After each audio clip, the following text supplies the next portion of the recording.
நான் புனித அரசியல் பத்தி பேசுறதுக்கு நான் ஒன்றும் புனிதவாதி கிடையாது. கண்ணாடி என் வேலை பத்திரிகாரனா அவங்க போட்டு உடைக்கணும், நான் காட்டணும் எல்லாரும். அவங்க தூய கட்சி சார், அவங்க எப்படி பண்ணுவாங்க?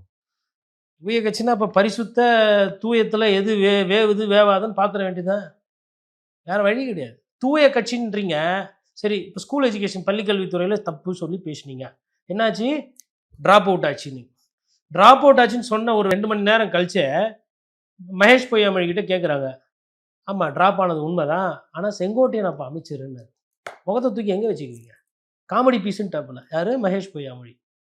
இது தேவையா? ஒரு தரவு எடுக்கிறதுனா யார் பீரியட் டிப்பாச்சு, அவர் இப்போ நம்ம கட்சியில் இருக்கிறாரு, என்ன ஏது பார்க்க மாட்டீங்க? அதுதான் சொல்கிறேன். அப்போது எல்லாமே சப்ஸ்டாண்டர்டு கமெண்ட்ஸ், ஆஃப் பேக்டு.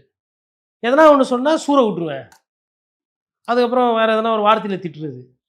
இன்னொன்று எனக்கு என்ன கோவம்னா, அதிமுகவும் பிஜேபியும் அந்த அமைதி காக்குறாங்க பாருங்க, தாவேக்கா பற்றி பேசாமல்.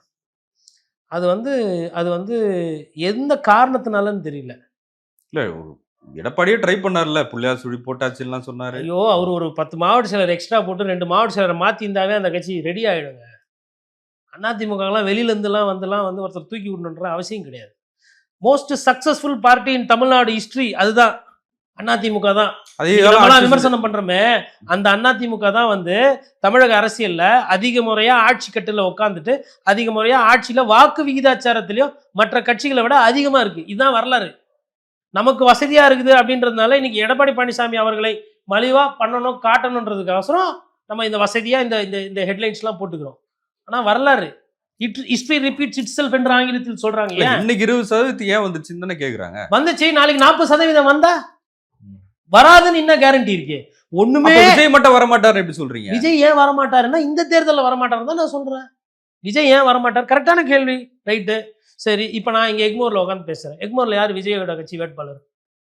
விஜய் தான். என்னங்க திருப்பி வாழைப்பழம், எந்த வாழைப்பழம் காணா போச்சுன்னா திருப்பி இதான் அதான் இதுன்ற எல்லா வேட்பாளரும் விஜய் தான். சரி, திருச்செந்தூர்ல விஜய் தான். அப்ப அனிதா ராதாகிருஷ்ணன் என்ன பண்ணுவாரு? சரி, துறைமுகம் ஆர்பர் யார் வேட்பாளர்? விஜய் தான் சார்.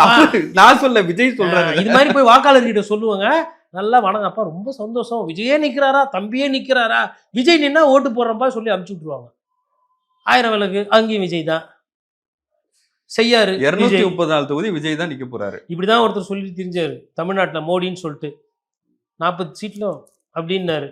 இல்லை வேணாம் தேங்க்ஸ் 0 போட்டு அனுப்பிச்சு விட்டாங்க.